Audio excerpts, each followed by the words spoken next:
Chapter first exercise का question number 17। चलिए देखते हैं क्या कहा गया है। A point charge of 10 microcoulomb is a distance of 5 centimetre directly above the centre of a square of side 10 centimetre. ये एक स्क्वायर है 10 सेंटीमीटर का। 10 माइक्रोकूलम का जो चार्ज है वो इसके सेंटर से 5 सेंटीमीटर अबव मतलब ऊपर की तरफ रखा गया है। What is the magnitude of electric flux through the square? आपको क्या बताना है? Electric flux. पहले तो एक चीज, सबसे पहले गॉसेस लॉ में जो हमने पढ़ा था कि गॉसेस लॉ का हम लोग पहले तो यहाँ पे यूज करने वाले हैं। फर्स्ट चीज, ठीक, गॉसेस लॉ में हमने क्या पढ़ा था कि गॉसेस लॉ केवल क्लोज्ड सरफेस पर, केवल क्लोज्ड सरफेस पर यूज होगा। पढ़ा था या नहीं? क्लोज्ड सरफेस 3D सरफेसेस होती हैं। स्क्वायर क्लोज्ड सरफेस नहीं है। हम सब जानते हैं स्क्वायर क्लोज्ड सरफेस नहीं है, लेकिन स्क्वायर को अगर हमें क्लोज्ड सरफेस में कन्वर्ट करना है तो अगर मैं इस स्क्वायर को क्यूब बना दूं, क्यूब में 6 सरफेस होती हैं, 6,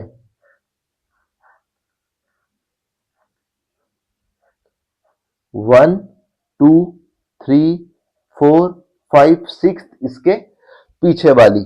तो आप ये मान लीजिए कि ये वाली सरफेस ली हुई है, क्वेश्चन में ये वाली सरफेस है जिसको स्क्वायर कहा गया है। 10 सेंटीमीटर, इससे 5 सेंटीमीटर ऊपर एक चार्ज रखा है 10 माइक्रोकूलम का। क्या मैं इस क्वेश्चन को ऐसे सोल्व कर सकता हूं?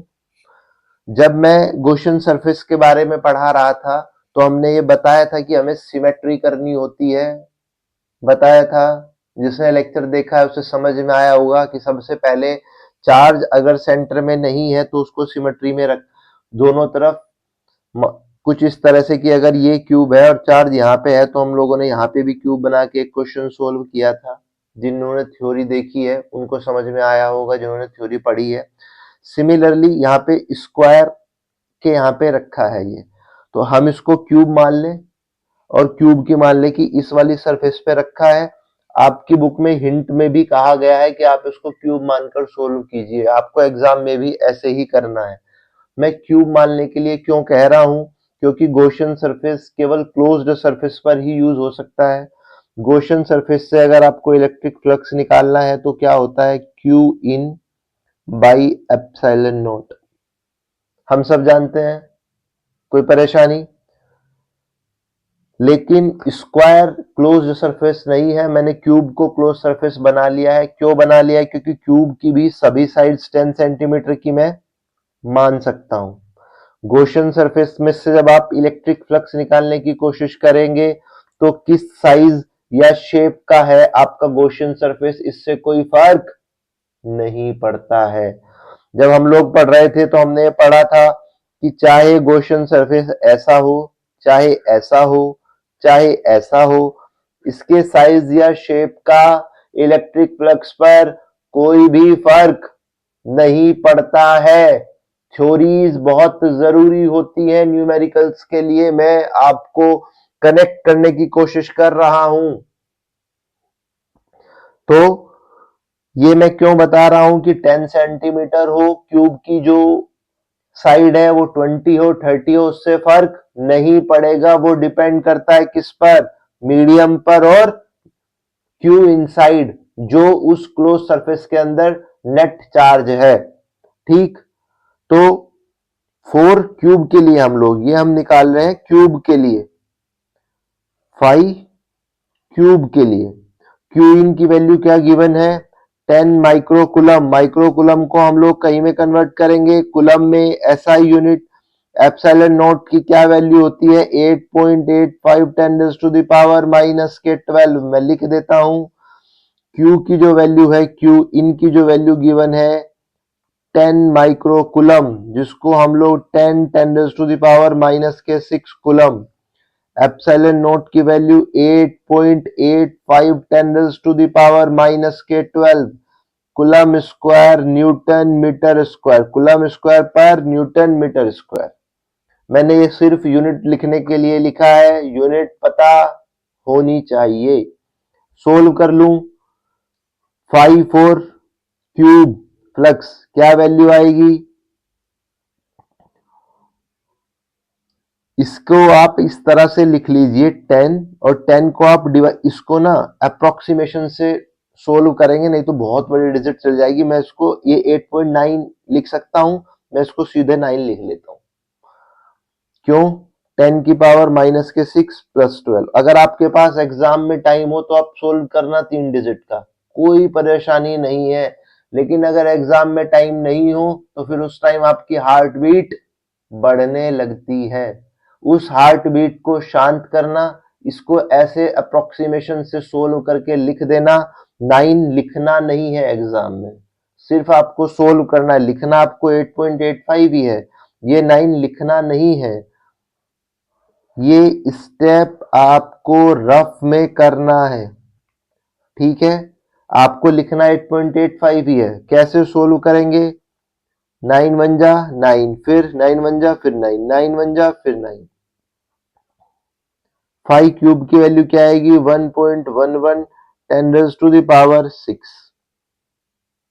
ठीक, क्या होता है? Unit Newton metre square per coulomb. अगर आप इसको 3 डिजिट में सोल्व करेंगे तो वैल्यू क्या आएगी? अगर आप 10 को डिवाइड करेंगे 8.85 से तो भी वैल्यू इसी के अप्रोक्स आएगी। आपके पास टाइम है तो 3 डिजिट में ही सोल्व कीजिएगा, अदरवाइज टाइम नहीं है लिखिएगा तो ऐसे ही। लेकिन रफ में इसको 9 में कन्वर्ट कीजिएगा। 8.9 सिर्फ 0.1 का ही तो झोल कर रहा हूं भाई। यहाँ पे 5 है तो मैं 5 अगर हटाना चाहूं तो यहाँ पे 1 बढ़ाना पड़ेगा, 8.9 हो जाएगा, और मैं सिर्फ 0.1 का ही झोल कर रहा हूं। आप कितनी बड़ी डिजिट की बात कर रहे हैं, 10⁻⁶, तो बहुत ज्यादा फर्क नहीं पड़ेगा, ठीक है। अब क्यूब के लिए आपने निकाल लिया, लेकिन आपको निकालना किसके है? स्क्वायर के लिए। Square is a surface of a cube, ये वाली। 4 given square flux through square क्या होगा? 5 क्यूब बाई 6। 6 कहां से आया? क्योंकि क्यूब में कितनी सरफेस है? 6। उसी की एक सरफेस है क्या? स्क्वायर। तो मेरे पास आ जाएगी फाइनल वैल्यू। इसको 6 के डिवाइड करोगे क्या आएगा? एक काम कर लेते हैं, इसको सोल्व करने के लिए 11.1 10⁻⁵ में लिख देता हूं डिवाइडेड बाई 6, ताकि आपको इजी हो। ठीक, 6 1 जा 6, 5 इधर आया, 6 8 जा 48, क्या बचा? 51, 51 6 51 बचा ना, 6 8 जा वापस से 48, इतना सफिशिएंट है। 10⁻⁵ किसकी वैल्यू है? इलेक्ट्रिक फ्लक्स थ्रू स्क्वायर क्या लिखेंगे? Unit Newton metre square per coulomb. ये आपका फाइनल आंसर है।